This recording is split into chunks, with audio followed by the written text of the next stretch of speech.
أعوذ بالله من الشيطان الرجيم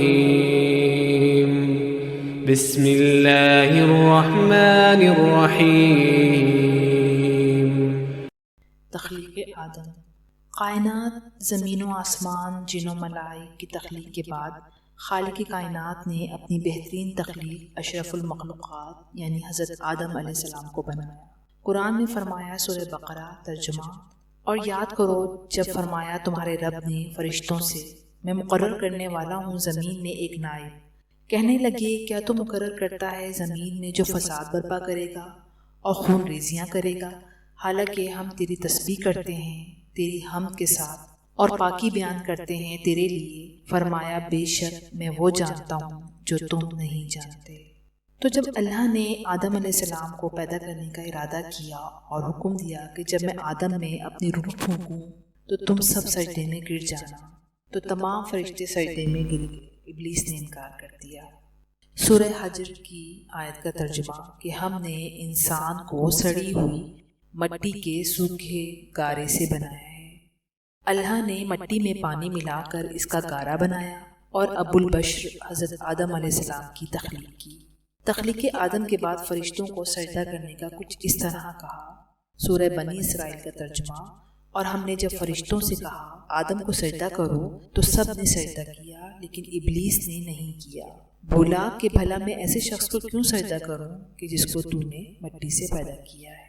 اللہ تعالیٰ نے حکم دیا، سب کو حکم دیا کہ سجدہ ریز ہو جاؤ۔ سب سجدہ ریز ہو گئے سوائے ابلیس کے۔ نہ صرف سجدہ ریز ہونے سے انکار کیا، اس نے چیلنج کیا، اس نے آرگومنٹ کیا اور باقاعدہ دلیل دی۔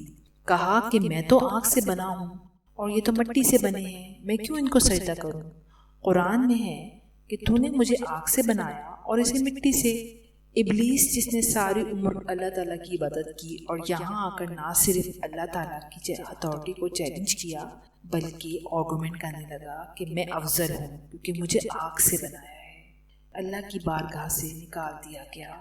جاتے جاتے اللہ سے ایک اختیار مانگا، اللہ نے اختیار دے دیا کہ قیامت تک اس آدم کو سجدہ نہ کرنے کی وجہ سے نکالا جا رہا ہوں، قیامت تک اس نسل آدم کو بہکاؤں گا، سوائے ان لوگوں کے جو صراط مستقیم پر ہوں گے۔ اللہ تعالیٰ نے اختیار دے دیا۔ اس وقت سے لے کر آج تک شیطان اور اس کی نسل ایک طرف، آدم علیہ السلام اور ان کی نسل ایک طرف، ایک دشمنی جاری ہے، شیطان کے وار جاری ہیں، قیامت تک جاری رہیں گے۔ شیطان کو نکال دیا گیا اور ادھر حضرت آدم علیہ السلام اور حضرت بی بی حوا، ان کے ساتھ یہ معاملہ تھا کہ پوری جنت کے مکین تھے۔ جنت میں کس چیز کی کمی ہے؟ حضرت آدم علیہ السلام اور حضرت حوا اب جنت کے مکین تھے، جہاں کھانے پینے کی کوئی روک ٹوک نہیں، نہ مشقت، نہ گرمی، نہ سردی، سکون ہی سکون۔ جنت میں ایک درخت تھا، کچھ روایت میں آیا ہے کہ اللہ نے انہیں بہت وضاحت سے فرمایا، جو چاہو بلا روک ٹوک کھاؤ پیو، یہ پھل مت کھانا، اس درخت میں جو پھل لگا ہے اس درخت کے قریب بھی نہیں جانا۔ قرآن پاک کا ترجمہ ہے کہ ہم نے آدم سے کہا کہ تم اور تمہاری بیوی جنت میں رہو، جہاں سے چاہو جو چاہو کھاؤ پیو، مگر اس درخت کے پاس نہ جانا ورنہ ظالم ہو جاؤ گے۔ وہ شیطان جسے حضرت آدم کو سجدہ نہ کرنے کی وجہ سے نکال دیا گیا تھا، اسے یہ بات کیسے بھا سکتی تھی کہ میں جس مقام پر تھا نکال دیا گیا ہوں اور آدم مکین جنت ہے۔ اس نے چاہا کہ یہ وہ موقع تھا جب وہ اپنے پہلے وار کی اسٹریٹجی بنائے، اپنے اختیار کا استعمال کرے۔ یہ وہ موقع تھا جب آدم علیہ السلام اور بی بی حوا سے کہا گیا کہ اس درخت کے پاس نہیں جانا۔ شیطان نے سوچا کہ یہ اختیار جو کل خدا کا ہی دیا ہوا ہے اسے آج استعمال کرتا ہوں۔ شیطان کہنے لگا حضرت آدم سے، تم کو تمہارے رب نے اس درخت سے صرف اس لیے منع کیا ہے کہ تم فرشتے نہ بن جاؤ یا ہمیشہ زندہ رہنے والے نہ بن جاؤ۔ یہاں تک کہ ان سے شیطان نے قسم کھا کر کہا، ارے میں تمہارا خیر خواہ ہوں۔ شیطان کسی طریقے سے جنت میں داخل ہوا اور حضرت آدم علیہ السلام اور حضرت بی بی حوا کے پاس آیا کہ جو ہوا سو ہوا، میں تو آپ کا خیر خواہ ہوں۔ کہنے لگا کہ آدم میں وہ جانتا ہوں جو تم نہیں جانتے۔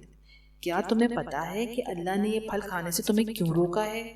اس لیے روکا ہے کہ یہ پھل کھانے سے کہ تم نہ صرف ہمیشہ ہمیشہ کے لیے زندہ رہو گے بلکہ جنت کی عظیم الشان مملکت بھی تمہاری ہو جائے گی، پھر تمہیں یہاں سے کوئی نہیں نکال سکتا۔ یہاں تک نہیں، وہ اپنی باتوں کے سچا ہونے کے لیے قسمیں کھانے لگا۔ قصہ مختصر یہ کہ یہ بدبخت اپنے اس برے مقصد میں کامیاب ہو گیا۔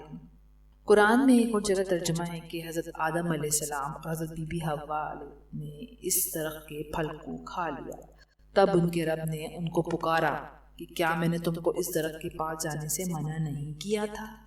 بتا نہیں دیا تھا کہ شیطان تمہارا کھلا دشمن ہے؟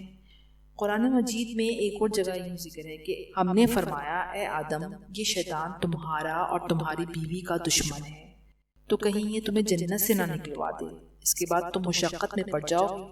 یہاں تم کو آسائشیں ہیں کہ تم نہ بھوکے ہو، نہ برہنہ ہو، نہ یہ کہ تم پیاسے ہو، نہ یہ کہ تمہیں دھوپ تنگ کرے۔ تو شیطان نے ان کے دل میں وسوسہ ڈالا اور کہا آدم، بھلا میں تم کو ایسا درخت بتاؤں جو ہمیشہ کی زندگی کا ثمر دے اور ایسی بادشاہت جو کبھی ختم نہ ہو؟ تو دونوں نے اس درخت کا پھل کھا لیا۔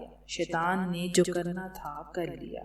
قرآن کی ایک سورہ اعراف کی آیت ہے، اس کا ترجمہ کہ اللہ نے فرمایا کہ تم سب جنت سے اتر جاؤ، تمہارے لیے ایک وقت تک زمین میں رہائش اور مال و متاع ہے، اور کہا کہ اسی زمین میں تمہارا جینا مرنا ہے، اور قیامت کے دن سب زندہ کر کے نکال دیے جاؤ گے۔ پھر اللہ نے سب کو زمین پر بھیج دیا، اور زمین پر بھیجے ہوئے حضرت آدم علیہ السلام سے صاف الفاظ میں کہا کہ میری طرف سے میرے انبیاء وحی کے ذریعے ہدایت آپ کی نسل تک پہنچاتے رہیں گے۔ جس نے ہدایت پر عمل کر لیا جنت میں داخل کر دیا جائے گا، اور جس نے عمل نہیں کیا اس کا ٹھکانہ شیطان کے ساتھ جہنم میں ہوگا۔